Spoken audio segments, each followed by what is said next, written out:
할렐루야. 예, 우리 자녀들을 위해서 늘 애쓰고 수고해 주시는 우리 교사분들을 위해서 다시 한번 힘찬 격려의 박수 부탁드립니다.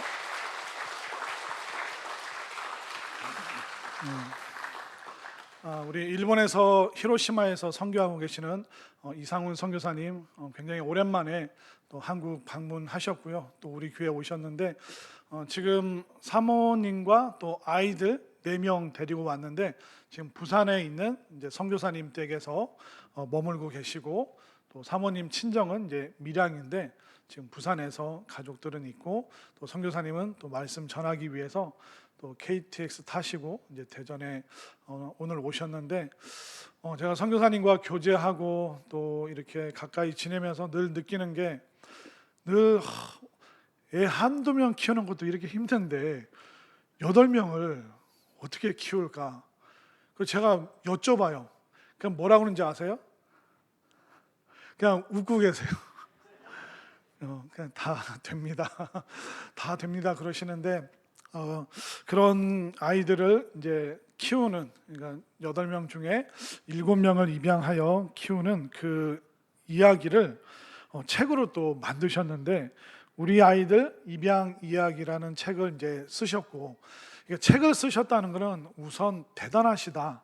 여러분들 그렇게 이해를 해주시면 될 것 같고, 그래서 그 입양의 모든 스토리가 여기에 담겨져 있을 뿐만 아니라, 또 선교사님께서 우리 성도님들 위해서 또 이 책도 무상으로 또 한 50권 정도를 보내주셨습니다. 그래서 이따 나가실 때 필요한 가정은 하나씩 가져가시고, 막 서로 이렇게 싸우지 마시고 좀 사이좋게, 또 다른 분이 읽으면 또 내가 읽을 수 있으니까 우리 선교사님께서 성도님들 위해서 이 책을 가져오셨다는 거 기억해 주시면 좋겠고, 또 우리 아이들 입양 이야기 읽으면서 또 우리 교사분들, 어떻게 보면 교사분들은 우리 다음 세대, 우리 자녀들을 주일날 입양해서 몇 시간 동안 또 하루 품으면서 우리 아이들을 양육해 주는 분들이다.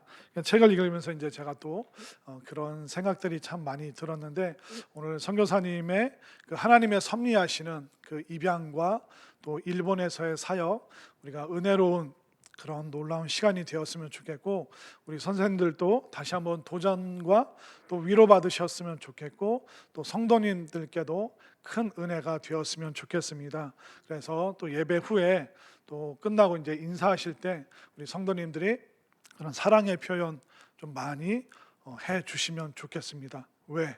8명이나 키우고 계시다는 거 다시 한번 꼭 기억해 주시고, 우리 이 시간 선교사님 나오셔서 하나님의 계획 입양이라는 주제로 말씀 전해 주실 때 큰 은혜 받으시기 바랍니다. 나오실 때 박수로 모시겠습니다.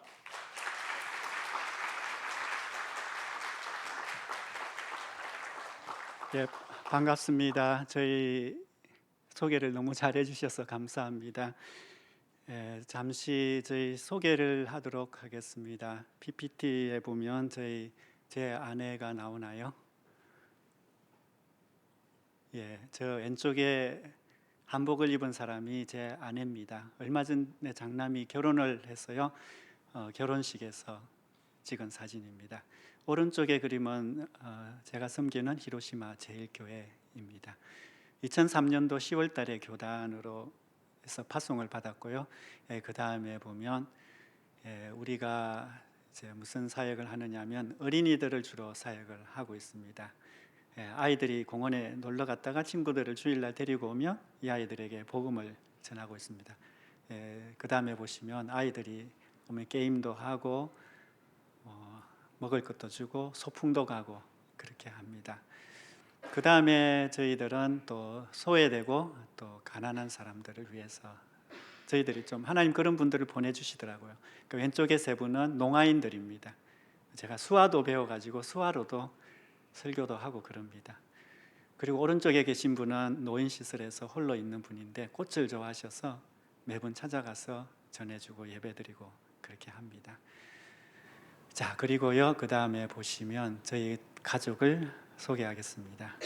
저희 가족은 모두 아이들만 8명, 그리고 이번에 결혼한 결혼식장에서, 그러니까 신부 교회에서 결혼을 했고요. 제일 앞에 한복을 입은 두 명이 이제 신랑 신부, 제 아들이고 며느리, 이름은 마유라고 합니다. 그리고 그 옆에는 그 어머니 니시모리 목사님입니다.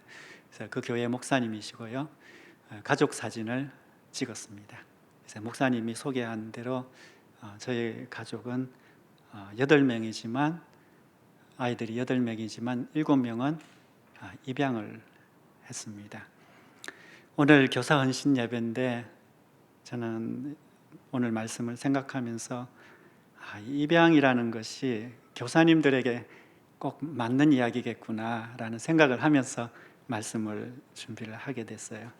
많은 분들이 우리에게 질문을 합니다. 어떻게 입양을 그렇게 많이 하셨어요? 라고. 그러면 참 난감합니다. 왜냐하면 제가 누군지를 알거든요. 저는 사실 입양을 제일 반대한 사람 중에 한 사람입니다. 왜냐하면 자신이 없었습니다. 저는 고생하는 걸 참 싫어합니다.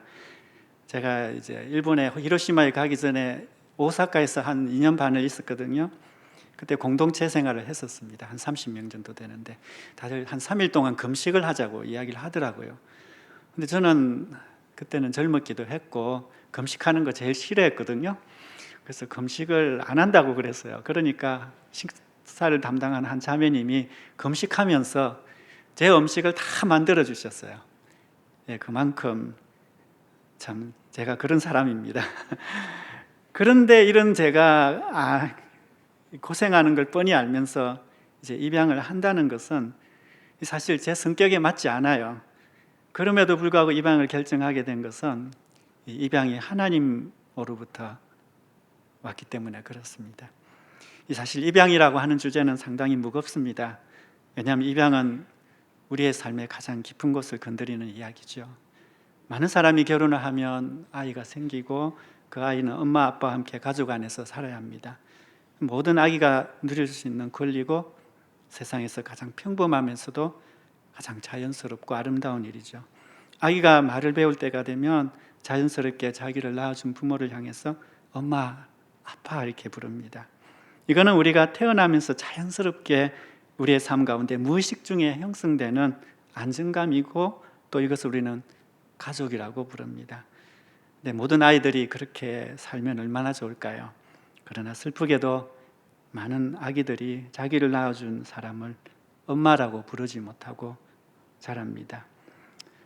아기를 낳고 그 아기를 키울 형편이 되지 못해 양육을 포기할 수밖에 없기 때문에 그렇죠. 결국 그 아기는 다른 누군가가 대신 양육해야 하고 양육하는 자가 이런 아기를 자신의 가족으로 받아들이나 자녀로 삼는 것을 입양이라고 이야기를 합니다. 입양에는 아픔과 기쁨이 공존합니다. 아기를 낳는 친모는 아기를 떠나보내는 아픔을 견뎌야 합니다. 많이 울더라고요. 그러니까 제가 직접 보지는 않아요. 볼 수가 없어요, 입양할 때. 근데 입양 가족은 또한 자녀를 얻는 기쁨을 얻게 됩니다. 지금 입양 가족은 아기를 입양함과 동시에 이런 아픔 또한 입양을 합니다. 이런 면에서 입양이라는 것은 이런 가정 안에서 일어나는 근본적인 아픔을 다루는 일이죠. 그렇기에 입양은 사랑으로 하지 않으면 결코 할 수 없다고 생각합니다. 제가 교사를 해봐서 아는데요. 교사를 또 담당하고 학생회도 담당을 해봤는데 교사가 되는 건 역시 부모의 마음처럼 하지 않으면 안 되더라고요. 제가 학생회 수련회가 있었어요. 여름 수련회도 있고 겨울 수련회도 있고 또 제자훈련이라고 해서 제자훈련 수련회를 했던 기억이 납니다. 그때 한 여학생이 고등학교 3학년이죠. 한참 공부를 해야 되는 그때. 근데 제 마음의 원칙에는 제자훈련을 한다고 했으면 그 수련회는 반드시 참석해야 된다라는 생각이 있었어요. 다른 거 어떤 것보다 하나님 말씀을 듣는 것, 하나님께 헌신하는 게 제일 중요했거든요, 제게 있어서는. 근데 그 학생은 고등학교 3학년이고 엄마도 또 전도사님이었어요. 그래서 당연히 참석할 줄 알았는데 안 된다는 거예요. 방학이지만 학교에서 공부가 있다고 그래서. 그래서 그 아이도 안 되는 줄 알고 그냥 결석을 하려고 그랬어요. 근데 제가 포기할 수 없겠더라고요, 그거를. 그래서 제가 거기 선생님은 안 되고 학생 엄마에게 전화를 걸었습니다. 엄마는 힘이 있지 않습니까? 그래가지고 제가 이야기를 했습니다.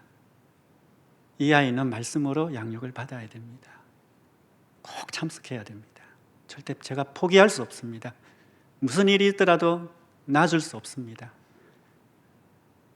그러더니 그 어머니가 제 마음을 알더니 선생님한테 연락을 한 거예요. 그리고는 그 아이가 왔습니다. 그래가지고 그 아이가 와서 제가 한마디 했습니다. 뭐라고 이야기했냐면, 내가 너를 포기할 줄 알았냐? 나는 너를 결코 포기할 수 없어. 그렇게 이야기했어요. 그러니까 걔가 이제 졸업을 하고 제가 일본에 있을 때 놀러 왔어요. 그러더니 와서 저보고 그렇게 이야기해요. 선교사님, 전에 저를 향해서 그렇게 말씀하셨잖아요. 앞으로도 그렇게 절대 포기하지 말아주세요. 그러더라고요. 그래서 참 교사가 되는 것도 생각을 해보면 이 아이를 입양하는 것과 똑같다는 생각을 했습니다. 그래서 교사가 되는 것, 이거는 부모가 되는 것과 동일하다고 생각했어요. 아까 목사님은 잠시 주일날 그렇게 입양하는 거라 그랬지만 저는 그렇게 생각하지 않습니다. 그 아이를 한번 그 아이의 선생님이 되었다면 이거는 평생 그 아이의 선생님이 되어야 된다고 생각합니다. 왜냐하면 그건 하나님의 마음이 그렇기 때문에 그렇습니다. 그래서 입양 이것도요 하나님으로부터 왔습니다. 제가 첫 아이 온유를 입양할 때 입양을 하려면 입양이 하나님의 뜻인지 아닌지를 알아야 되잖아요. 그래서 제가 기도했습니다. 그런데 하나님이 생각이 나는 말씀이 있어요. 그게 바로 오늘 말씀입니다. 영접하는 자, 곧 그 이름을 믿는 자들에게는 하나님의 자녀가 되는 권세를 주셨으니. 저는 이 말씀을 깊이 생각했어요. 그런데 이 말씀을 통해서 입양은 하나님의 뜻이구나 하는 걸 알게 됐어요. 하나님은 우리를 사랑하시죠. 우리를 사랑하시는 가장 확실한 증거가 이 말씀에 있는 거예요. 그게 바로 우리를 자녀로 삼아주신 거예요. 세상에 부모와 자녀보다 더 깊은 관계가 어디 있을까요? 근데 하나님은 우리를 자녀로 삼아주겠다는 거예요. 자녀가 된다라고 하는 이 표현에는 조건이 있는 관계예요. 우리가 예수님을 영접하면 우리가 하나님의 자녀가 되는 거라는 거죠. 그리고 그 하나님은 우리의 아버지가 되는 거예요. 그러니까 하나님이 우리를 입양한다는 거죠. 자녀가 아니었지만 우리를 자녀로 삼아 주신다는 거예요. 그러니까 가장 가까운 관계로 우리를 그렇게 맞아 주신다고 하는 거죠. 그렇기 때문에 이 입양이라고 하는 게 그렇지 않습니까? 자녀가 아닌 아이를 우리가 입양하겠다라고 결정했을 때 우리의 자녀가 되는 거잖아요. 그리고 한번 자녀가 되면 이 아이는 저의 아들이 되고 딸이 됩니다.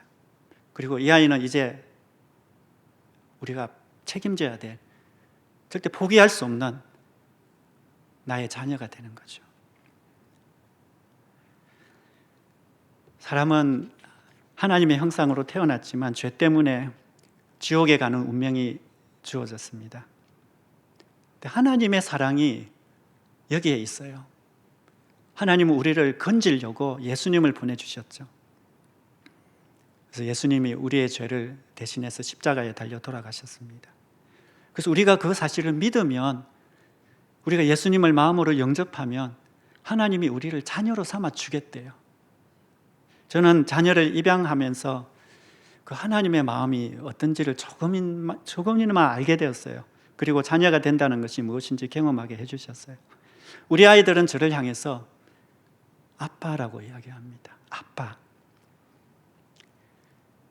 그렇게 예쁘고 귀여운 아기가 나를 향해 가장 큰 신뢰를 가지고 나를 그렇게 부르죠. 아빠.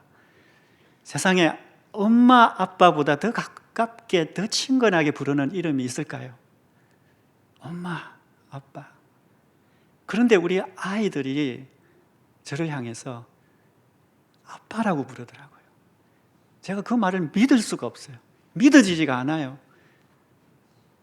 내 자녀가 아니었는데 그냥 내가 서류 몇 개 조금 했다고 그 아이가 우리 곁에 오더니 나를 보더니 나를 아빠라고 부르더라고요.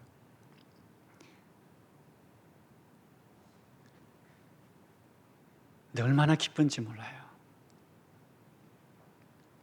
사실은 아이들이 나를 향해서 아저씨라고 불러도 저는 할 말이 없어요. 사실이니까. 그런데 입양을 하니까 저를 향해서 아빠, 엄마 그렇게 불러요. 제가 학생들의 교사가 되었을 때 이 선생님이라고 부르는 것을 생각해 봤어요. 선생님은 참 대단한 명칭이에요. 존경을 담은 언어죠. 일본에서는 선생님을 센세이라고 이렇게 해요. 그러니까 이 말은 최고의 존경을 표시하는 말이에요.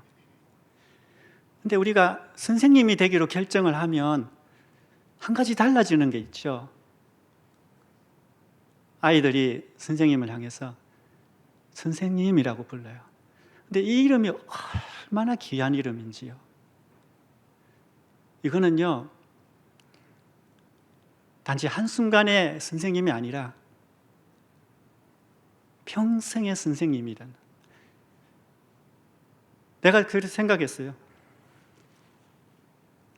우리 아이가 조그만 아이를 4년 전에 입양을 했거든요. 근데 한 1년 정도 지나서 애를 데리고 왔어요. 근데 제일 걱정되는 게 뭐냐면 아이가 혹시나 데려왔는데 놀랐어. 왜냐하면 지금까지 지내던 환경과 달리 우리가 애를 데리고 오는 거잖아요. 그러면 굉장히 충격적이고 무서운 상황이잖아요. 아기의 입장에서는. 그래서 아기를 데려놓고 우리는 정말 조심스럽게 기도도 많이 하면서 아이가 놀라지 않도록 아이를 재웁니다. 그러니까 처음 날에는 거의 울지도 않아요. 아이들이 너무 놀라웠어. 놀랍고 무섭고 두렵고 웬 낯선 사람이 와서 데려가니까 애기지만 다 알아요. 그래서 자다가 이제 어느 날 며칠이 지났어요. 조금 안정감이 들었겠죠. 근데 자다가 제 옆에 재우거든요. 눈을 탁 떠요. 그럼 그때가 제일 긴장되는 순간입니다. 혹시나 이 아이가 너무 놀래가지고 내 얼굴을 보더니 놀래가지고 웬 낯선 사람이 이렇게 자기를 옆에 누워 있으니까 얼마나 놀라고 겁납니까? 그래서 막 울고 막 그 까무러치고 막 어떻게 될까봐 제가 제일 그게 두려웠어요. 그러더니 아기가 눈을 탁 뜨더니 저를 보더니 한참을 쳐다보더니 다시 안심하고 자더라고요. 자, 그때 얼마나 감사했는지. 그때 이렇게 생각했습니다. 하나님께 기도, 하나님, 내가 뭔데? 내가 도대체 뭐 하는 사람인데 이 조그만 아이, 이렇게 예쁘고 귀중한 아이가 내 얼굴을 보면서 안심하고 잘까? 내가 뭘까? 근데 이 부모라는 게 그렇더라고요. 엄마, 아빠라는 게. 그래서 아이들이 선생님을 보면서 놀라다가도 선생님을 보면서 편안할 수 있으면 그냥 그거는 선생님 이상인 거죠. 부모와 같은 그런 존재라고 생각합니다. 근데 저는 이걸 보면서 하나님을 생각해 봤습니다. 하나님이 우리를 그렇게 사랑하신다. 하나님이 우리를 사랑하시되 이런 사랑으로 사랑하시죠. 사실 우리가 하나님을 향해서 기도하잖아요. 아버지, 아빠. 그렇게 기도했는데 하나님은 우리를 보실 때 어떤 느낌으로 우리를 보실까 생각해 봅니다. 그러면 하나님의 마음은 너무 기쁘다고 생각해요. 우리가 하나님 아저씨 그래도 하나님은 별로 이렇게 노코멘트 할 수 있는 상황인데도 단지 우리가 예수님을 믿었다는 사실 하나 때문에 하나님은 우리를 그렇게 귀하게 보신다는 거죠. 그래서 우리의 입양이라고 하는 것은 단순히 저의 대단한 결심이 아닙니다. 그것은 단지 하나님의 마음이라는 생각이 있었고 거기에 대한 저의 그냥 순종에 불과한 겁니다. 하나님이 그걸 원하시니까 그냥 저는 네, 알겠습니다 하고 한 것뿐이에요. 그러니까 저는 이것을 믿음이라고 생각을 하고 있어요. 그래서 성경에 보면 히브리서 11장 6절에 믿음이 없이는 하나님을 기쁘시게 못하나니 하나님께 나아가는 자는 반드시 그가 계신 것과 또한 그가 자기를 찾는 자들에게 상 주시는 이심을 믿어야 할지니라. 믿음이 없으면 우리는 하나님을 기쁘시게 할 수 없습니다. 교사로 섬기는 것도 마찬가지로 하나님에 대한 순종으로 해야 정말 그게 참된 교사가 되지 않을까요? 생각합니다. 그러니까 저희도 입양을 결정할 때도 제 어떤 선행이나 뭔가 잘한다고 뭔가 헌신했다고 하면서 제가 만약에 입양을 했다면 이거는 제가 할 수 없는 일일 겁니다. 근데 이건 하나님이 원하시는 것이고 하나님이 이 아이들을 사랑하시니까 저를 도구로 쓰고 싶으신 거예요. 저를 통해서 하나님의 사랑을 그냥 나타내고 싶으신 거예요. 그러니까 단순히 그런 하나의 도구에 불과한 거죠. 근데 그 도구로 나를 쓰시겠다는 거예요. 그래서 저는 그냥 그렇게 하십시오. 제가 뭔가 한 거는 아니지만 하나님이 다 하셨지만 그래도 그 누군가가 그냥 하는 사람이 필요했던 거죠. 그게 저였다고 생각하고 또 여러분 교사라고 생각을 합니다. 그래서 믿음을 가진 사람은 두 가지를 믿어야 한다고 성경은 이야기하죠. 먼저는 하나님께 나아가는 자는 반드시 그가 계신 것을 믿어야 하고 또 그분은 믿음으로 나아가며 하나님 우리에게 반드시 보상해 주시는 분이시라는 것을 믿어야 한다. 그렇게 이야기를 하고 있습니다. 말씀에 순종을 하는 것은 하나님이 살아 계시다라고 하는 것을 인정하는 거예요. 말씀에 순종하지 않는 것은 하나님 살아 계시다는 것을 인정하지 않는 거죠. 그리고 그분이 반드시 보상해 주신다는 것이죠. 하나님은 저에게 참 보상을 많이 해주셨어요. 입양을 함을 통해서, 순종을 통해서. 사실 저희들이 너무 가난했어요. 제 아내도 그렇고 제가요 너무 가난했기 때문에 결혼식 때 돈이 없어서 이제 어머니가 돈을 빌리셨어요. 제가 그걸 보고는 참 마음이 아팠습니다. 그러니까 있는 게 없어요. 집을 요즘은 다 구하고 이런 그걸 조건을 따지지만 그래서 결혼 처음부터 가진 거라고는 참 없었습니다. 진짜 기적과 같이 하나님이 하나하나 다 채워다 주셨어요. 근데 하나님 앞에 우리가 입양을 하고 또 순종해 갈 때도 사실 있는 것이 없었어요. 근데 하나님 기적적으로 입양을 할 수 있게 해주셨어요. 순종하면 순종할수록 하나님이 정말로 기적과 같이 많은 것들을 채워주셨어요. 경제적으로 채워주시고 정말 저 때문이 아니라 하나님이 이 아이들을 사랑하시는 것을 저에게 보여주신 거예요. 그래서 나 때문이라면 하나님은 그렇게 안 하실 수도 있어요. 물론 그렇게 하시겠지만 근데 하나님이 이 아이들을 보시면서 하나님이 그 채워주심을 알게 해주시는 거예요. 그래서 저도 제 아내도 그래요. 이 아이들 때문에 우리가 산다 그렇게 해요.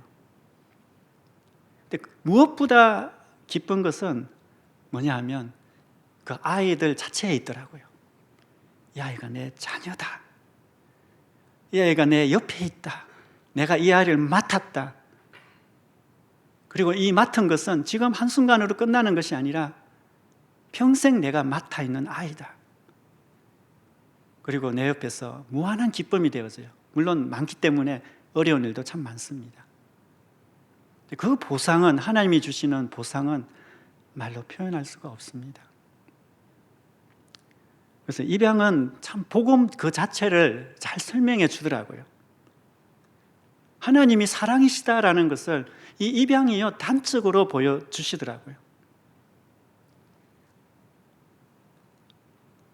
우리를 자녀로 삼은 거.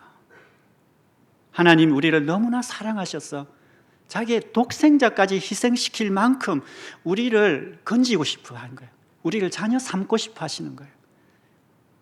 자녀로 삼아서 우리를 기뻐하시고 영원토록 우리와 함께 하시기 위함이죠.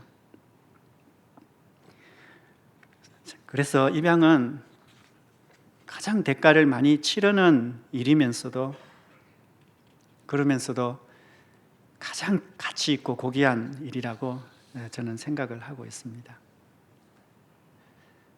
제가 여러분들에게 입양에 대해서 간증하는 이유가 있습니다.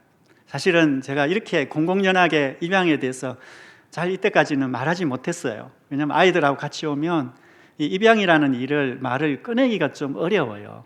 왜냐하면 아이들이 옆에 다 앉아 있고 그러면요, 이 이야기가 하기 어려워요. 아이들이 다 듣고 있거든요. 그러니까 물론 공개 입양이긴 하지만 우리 아이들이 듣고는 좀 마음에 상처를 받을 수가 있어요. 그러니까 처음에는 그렇게 조금 이야기하다가 아이들이 그래요. 제발 우리 이야기하지 마세요 그래요. 근데 이제 책을 썼어요. 이번에 정리를 했어요. 하면서 아이들한테 다 한 권씩 줬어요. 그리고 우리가 이걸 가지고 이제 앞으로 깨어진 가정, 그리고 하나님의 사랑이 필요한 사람들에게 이제는 좀 나누고 싶다, 그런 이야기를 했어요. 그러니까 아이들도 오케이 한 거예요. 흔쾌히. 그래서 이렇게 좀 편하게 이야기를 할 수 있는 거예요. 그래서 저는 우리의 이런 입양에 대한 이야기를 여러분들이 보시면서 여러분들 한 사람 한 사람들이 뭔가 대단한 일을 하고 여러분들이 어떤 원대한 꿈을 가지고 이런 거 원치 않고요, 단지 하나님의 말씀에 순종했으면 좋겠습니다. 물론 하나님에 대한 순종은 입양만 있는 게 아니죠. 그것은 여러 가지 여러분의 상황 속에서 하나님 말씀이 있는데 순종해야 될 것이 있는데, 그런데 하나님의 마음의 가장 깊은 곳에 무엇이 있는지를 우리가 알 때 우리의 순종은 무엇인가를 알 수 있죠. 그게 뭐냐 하면 우리의 순종은 생명을 얻는 일에 우리의 삶을 드려야 한다는 거예요. 교사로 우리가 세워진다는 거, 선생님으로 부모가 된다는 거, 이거는 생명을 다루는 일이더라고요. 그냥 학교의 선생님은 그냥 가르치고 할 수 있지만 우리 영혼을 맡은 이 아이를 맡는 일은, 이거는 생명을 맡는 일이고 이 아이 전 인생을 자기가 품는 것을 말하는 거죠. 마치 자녀가 되는 거예요. 그것은 자녀로 자기가 입양하는 거죠. 그래서 입양은 이 생명을 취하는 것은 좁은 문으로 가는 거죠. 성경에 보면 마태복음에 보면 7장에 보면 좁은 문으로 들어가라 라고 말합니다. 왜 좁은 문으로 들어가냐 하면 멸망으로 인도하는 문은 큰데 그 길이 넓은데 또 거리로 들어가는 사람 많대요. 근데 생명으로 인도하는 문은 좁고 길이 협착하고, 이 협착하다는 이 말이 원문을 찾아보면 크라우드라는 뜻이더래요. 이건 너무 사람들이 많아가지고 헤쳐나가기가 어려울 정도로 비좁다는 거예요. 그러니까 생명으로 인도하는 길이 그런 거예요. 찾는 자가 적대요. 그러니까 생명을 취하는 거, 하나님께 순종해서, 그러니까 나의 노력도 아니고 나의 어떤 비전도 아니고 꿈도 아니고 하나님의 말씀에 순종해서 한 생명을 내가 취하겠다, 내가 이 영혼을 내가 돌보겠다라고 결정하는 것은, 이것은 굉장히 어려운 일이라는 거예요. 좁은 문으로 들어가는 길이고, 그리고 많은 사람들이 이 일을 안 하는 것이 아니라고 해요. 적은 숫자가. 많은 사람들이 교사로 헌신하고 진짜 입양을 하고 그러지만 정말 이 한 생명을 내가 평생 책임지겠다, 그렇게 결정하는 것은 그렇게 적다고 하는 거죠. 좁은 문이라는 거예요. 제가 좀 큰 아이도 입양을 했거든요. 한 20대 초반에, 아까 그 학생하고 같이 공부를 했던 1학년 때 친구가 히로시마로 같이 놀러 왔어요. 놀러 와서 걔 상황을 들어보니까 나이는 조금 20 됐는데 너무 가정 형편이 어려운 거예요. 참 기가 막힌 일들이 있었어요. 그래서 우리가 기도하다가 생각했어요. 이 아이를 도대체 어떻게 할까? 어떻게 할까? 근데 하나님 무슨 마음을 주시냐면 그 아이에게 부모가 필요하다. 부모가 필요하다. 그래서 제 아내하고 이야기를 했어요. 우리가 그 아이의 부모가 되어주면 어떨까? 다른 건 못 해주더라도 그 아이가 이제 크는 과정에서 이게 결혼도 해야 되는데 그러면 부모 역할을 할 사람이 필요하지 않냐? 그래, 그거 해줄까? 그래서 조심스럽게 물어봤어요. 그러니까 그 아이가 그냥 이렇게 딱 한마디 하더라고요. 네, 이러더라고요. 그래서 그 일로부터 그 아이는 지금까지도 우리 아이예요. 그냥 단 한마디인데, 네.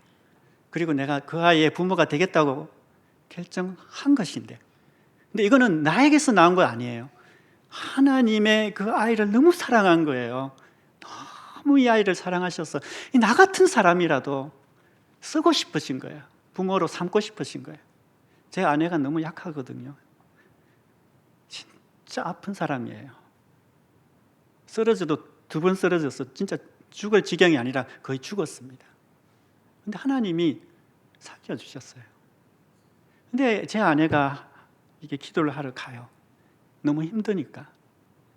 이제 선교지에서 너무 힘드니까 맨날 울면서 기도해요.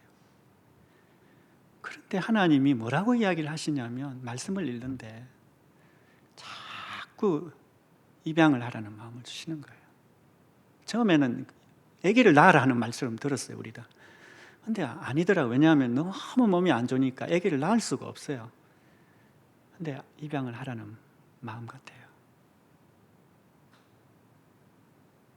그래서 그거를 입양을 하기까지는요, 하나님이 그 마음을 놓지 않는 거예요. 그래서 이렇게 도대체 하나님은 이해가 안 된다. 도대체 하나님 이해가 안 된다.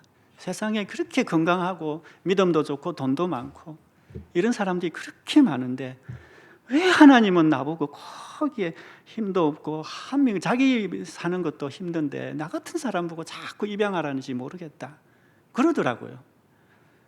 그렇게 해요, 그렇게. 근데 우리가 입양을 하면서 안 게 있었어요. 그거는 우리 때문에 그런 게 아니에요. 우리 때문에 그런 게 아니더라고요. 우리가 뭐 믿음이 좀 좋았어 그런 것도 아니에요. 처음에 우리가 믿음이 좀 좋은 줄 알았어요. 그런데 그게 아니더라고요. 근데 하나님이 이 한 영혼을 너무 사랑하시니까 이 아이에게 부모가 되어줄 사람이 필요한데 좀 찾아본 거예요. 하나님이 이리저리 찾다가 헤매다가 봤는데 좀 돈도 없고 그냥 멍청하고 이렇게 생긴, 약하지만 좀 있는 거예요. 그래서 우리 문을 두드린 거예요. 그래서 하나님이 이 아이들을 사랑하신다는 그 표현을 우리를 통해서 드러내고 싶으신 거예요.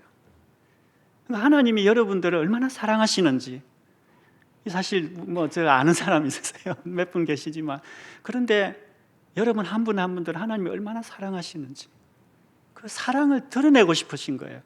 그러니까 오늘 교사 헌신 예배라고 하셨죠. 근데 이 학생들이 있는데 하나님 이 아이들을 향한 사랑이 너무 안타깝고 너무 사랑하시는데 이 아이들을 내가 사랑한다라고 표현을 하고 싶은데 그거를 도구로 쓸 사람이 필요한 거죠.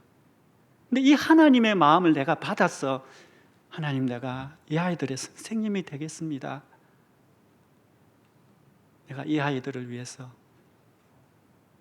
내가 한번 내 삶을 드려보겠습니다.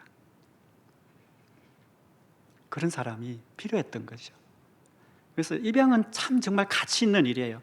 성경에 보면 마태복음 16장 26절이 있어요.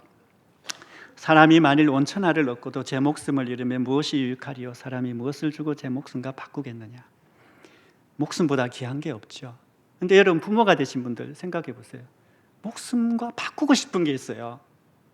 나는 죽어도 우리 아들, 우리 딸 잘 되면 내가 죽어도 괜찮아.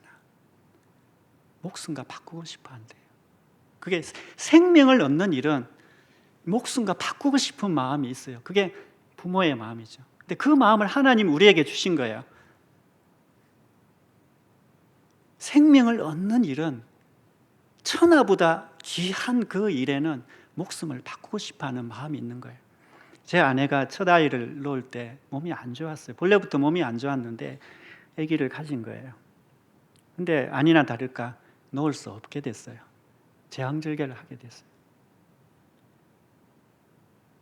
몸에는 감각이 없었어요. 수술한 자국이 100일이 지났는데도 아물지가 않는 거예요. 한번 조금 잠시 수술하고 한 100일이 가까워서 병원에 갔더니 심각하게 면담을 한 거예요. 이대로 하다가는 위험하다. 당장 지금 다시 완전 전신 마취를 해서 수술을 해야 된다. 그때 제가 고민을 많이 했어요. 막 내밀면서 사인을 해라 그러는데, 그러면 제 아내는 실려가면서 바로 수술실에 가야 되는 상황이었어요. 급하다 그랬어요. 한시가 급하다고 그랬어요. 근데 그때 제 아내도 같이 있었는데 갑자기 머릿속에 무슨 생각이 떠오르냐면, 마취를 하면 못 깨어날 것 같다, 그런 생각이 들더라고요. 그래서 시간을 좀 달라. 그러니까 막 난리가 났어요, 진짜. 그래가지고 이야기를 잠시 하다가 수술을 안 하겠습니다 하고 나와버렸습니다. 그리고는 아는 분들을 다 기도 부탁을 했습니다.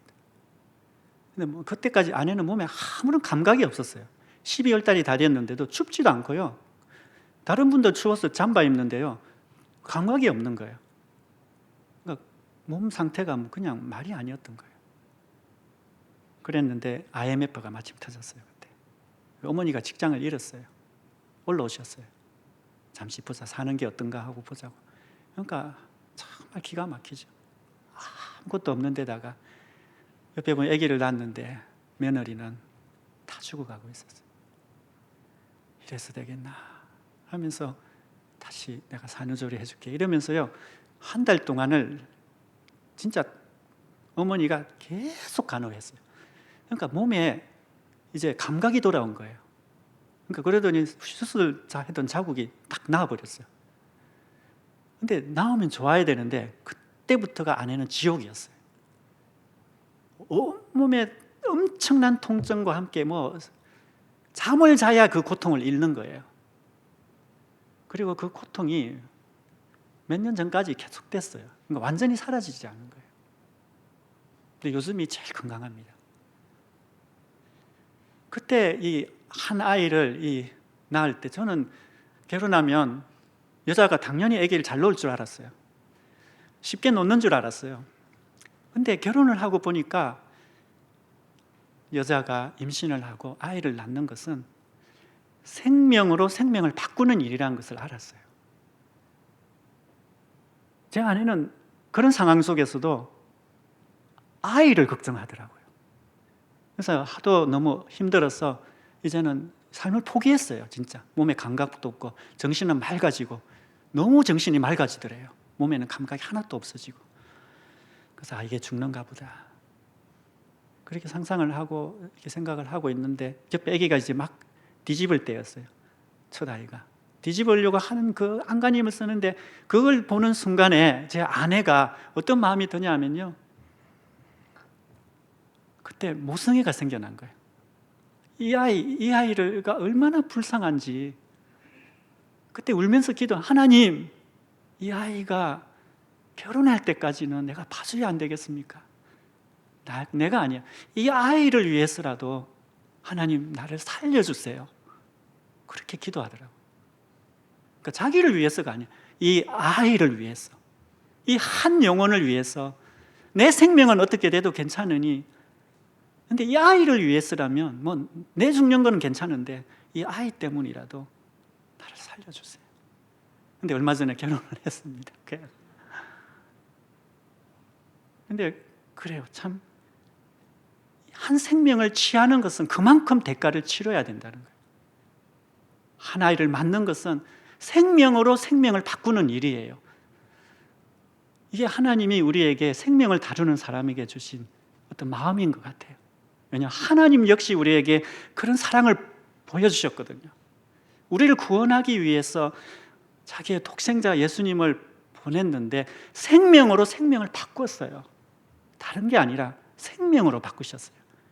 우리가 죄가 있으니까 이 죄로는 영원한 지옥에 가는데, 이 아이, 우리 한 사람, 여러분 한 영혼 한 영혼을 너무나 사랑하셔서 어떻게 했으면 건지고 싶어서, 내 자녀로 삼고 싶어서 여러분들을 영원한 행복의 나라로, 하나님의 나라죠. 하나님의 아버지 되신 그 나라로 드리고 싶은데, 그러려면은 오직 한 길, 예수님 외에는 없거든요. 예수님을 보내셔서 그 생명으로 죽게 하시고 모든 죄를 다 지게 하셔서 십자가에 져야만 우리를 입양할 수 있거든요. 그러니까 이거는 다른 방법이 없는 거예요. 죽일 수밖에 없는. 그래도 하나님은 그걸 하고 싶어 하셨어요. 왜냐하면 우리를 사랑하시기 때문에, 우리를 입양하고 싶기 때문에, 우리를 하나님의 자녀로 건지고 싶기 때문에, 얻기 위해서죠. 그래서 자기의 가장 소중한 것을 그냥 내어놓았어요. 이게 바로 생명으로 생명을 바꾸는 일이에요. 근데 이 땅에 우리에게 있는 것이 유일하게 그게 하나였어요. 자녀를 낳는 것, 생명을 품는 것, 한 영혼을 내가 보듬는 것. 이거는 단순한 게 아니라 어려운 일이면서 이건 하나님의 마음을 품는 겁니다. 저는 입양을 굳이 겪지 않아도 되는 그런 아픔과 수고를 자청했죠. 하지만 하나님 말씀하신 것처럼 여기서 얻는 기쁨은요, 말로 표현할 수 없어요. 생명을 다루는 일은 그만큼 어렵고 힘들고 대가를 지불해야 되지만, 그러나 그 생명을 보면서 얻는 기쁨은 말로 표현할 수 없습니다. 그리고 안타까울 때는 그것만큼 아픈 게 없어요. 여러분 자녀들이 아프면 어떻습니까? 그것만큼 아픈 게 더 어디에 있을까요? 그렇죠. 자녀가 많으면 8명이면 이 8배 아파요. 그럼에도 불구하고 그게 가치 있는 일이기 때문에 이 일을 하는 거죠. 그러나 우리의 영광이나 우리의 노력이나 우리의 어떤 영광이 아니에요. 하나님이 한 영혼을 사랑하시기 때문에, 그 영혼을 품고 싶어 하시기 때문에 그거를 우리를 통해서 알려주고 싶어 하는 거죠. 저는 우리 아이들을 보면서 삶의 잔잔한 행복을 느낍니다. 때로는 치러야 하는 대가는 많지만 아침에 일어나 함께 식사를 하고 또 함께 놀고 함께 지내는 이런 단순한 일을 아이들과 함께 할 수 있다는 사실 하나만으로도 기적이며 행복이라고 느낍니다. 아직도 4살 된 신이가 여자아이거든요. 나를 아빠라는 이유로 평안히 잠드는 모습을 보면 믿어지지가 않습니다.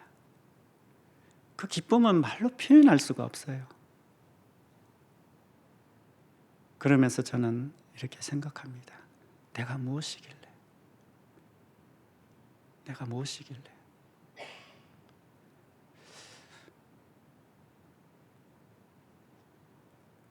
아무것도 아닌데 내가 뭐길래? 여러분 엄마로서 아빠로서 그런 생각 해본 적 있어요? 내가 뭐길래 이 아이가 내 품에서 이렇게 편안히 잘까? 여러분 뭐 큰일 했습니까? 뭔가 잘해줬습니까? 물론 그렇게 했겠죠. 그런데 본능적으로 그때 우리는 생각하죠. 내가 뭐길래? 근데 하나님의 마음이 거기 있는 것 같아요.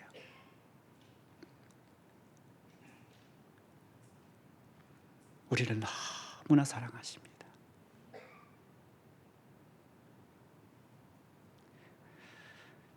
저는 입양을 하면서 또 입양을 하기 전부터 하나님으로 받은 말씀이 있습니다. 그건 이사야서 61장 1절에서 3절인데요. 이 말씀을 하고 제가 마무리를 지을까 해요. 젊을 때부터 이 말씀이 괜히 제 마음에 많이 와닿았습니다. 이사야서 61장 1절에서 3절. 주 여호와의 영이 내게 내리셨으니 이는 여호와께서 내게 기름을 부어서 가난한 자에게 아름다운 소식을 전하게 하려 하심이라. 나를 보내사 마음이 상한 자를 고치며 포로된 자에게 자유를, 갇힌 자에게 노임을 선포하며 여호와의 은혜의 해와 우리 하나님의 보복의 날을 선포하여 모든 슬픈 자를 위로하되 무릇 시온에서 슬퍼하는 자에게 화관을 주어 그 죄를 대신하며 기쁨의 기름으로 그 슬픔을 대신하며 찬송의 옷으로 그 근심을 대신하시고 그들의 의의 나무 곧 여호와께서 심으신 그 영광을 나타낼 자라 일컬음을 받게 하려 하십니다. 입양을 기다리는 아이들, 그리고 여러분이 맡고 있는 한 아이들, 어쩌면 세상에서 가장 가난한 자입니다. 마음이 상한 자이죠. 포도된 자죠. 또한 이 세상에 태어나자마자 이별을 경험한 가장 슬픈 아이입니다. 근데 하나님은 이런 자들을 향해 마음을 가지고 계세요. 이런 아이들을 향해서 아름다운 소식을 선포하셨습니다. 전하고 싶어 하셨습니다. 마음이 상한 자를 고쳐주고 싶어 하시는 거예요. 또한 자유를 선포하고 싶어 하시는 거예요. 그리고 그런 슬퍼하는 자를 위로해주고 싶어 하는 거죠. 근데 그것을 누구를 통해 하시겠다고요? 하나님의 사랑을 아는 자들. 하나님은 이들을 통해서 하나님의 영광을 나타내는 의의 나무가 되게 하신다고 말씀하셨습니다. 하나님의 영광을, 하나님이 심으신, 그러니까 우리가 심은 게 아니에요. 우리가 맡았다고 해서 우리의 아이가 아니라 하나님의 심으신, 하나님이 우리로 하게 하신, 하나님이 우리로 두게 하신 이 아이를 말하는 거예요. 이들이 의의 나무가 되게 하시겠다. 그리고 이 의의 나무는 하나님의 영광을 드러낸대요. 하나님은 여러분들을 정말로 사랑하십니다. 얼마나 사랑하시는데 나와 같은 자를 사용하셔서 여기서 그 사랑을 또 나타내게 하시잖아요. 독생자 예수님을 주시기까지 여러분을 사랑하시는 거예요.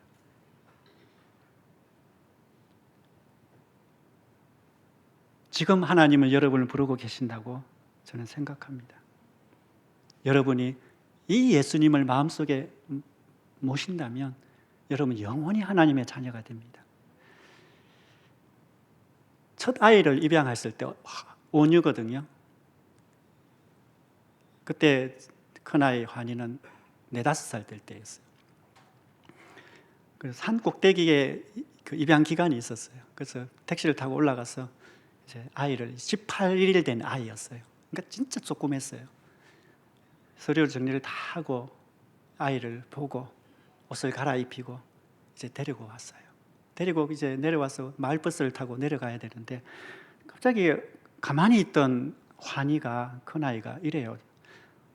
엄마, 저 아이 엄마한테 안 데려다 줘? 그러더라고요. 그러니까 우리가 그때 생각했어요. 이 아이한테 설명을 제대로 안 했구나. 그제서야 제 아내가 당황했어요. 그러면서 이렇게 이야기해 줬어요. 이 아이는, 아니야, 이 아이는 이제 우리 아이야. 이제는 안 돌려줘. 이제는 앞으로 우리하고 같이 살 거야. 내가 이 아이의 엄마야. 그러니까 그 아이가 이해를 했는지 못 했는지 그냥 가만히 있더라고요. 그리고 조용히 갔어요. 한 아이를 품는 것은 절대 돌려줄 수 없는 거예요. 입양을 했으면 이제 돌려주면 안 되죠. 어제 받았다고 해서 내가 오늘 돌려주겠습니다. 이건 안 되는 일입니다. 그건 결코 있을 수 없는 일입니다. 한 영혼을 품는 것, 자녀를 입양한 것은 이제 영원히 내 자녀인 거예요. 영원이라고 했어요. 아이를 입양하고 같이 살다 보면 이 아이들과 영원토록 같이 살고 싶은 마음이 생겨요. 그래서 늘 이렇게 이야기해요. 얘들아, 우리 천국에서도 같이 이렇게 잘 살자. 천국에서도 한번 받아들이면 이 아이는 이제 다른 애가 아니에요. 이 아이는 아빠라고 부르는 사람은 나 혼자예요. 엄마는 제 아내 혼자예요. 그것보다 더 가까운 관계가 이제는 없어요. 그리고 나는 이 아이를 성격이 안 맞다고, 어디가 뭐 좀 이상하다고 절대 버릴 수가 없어요.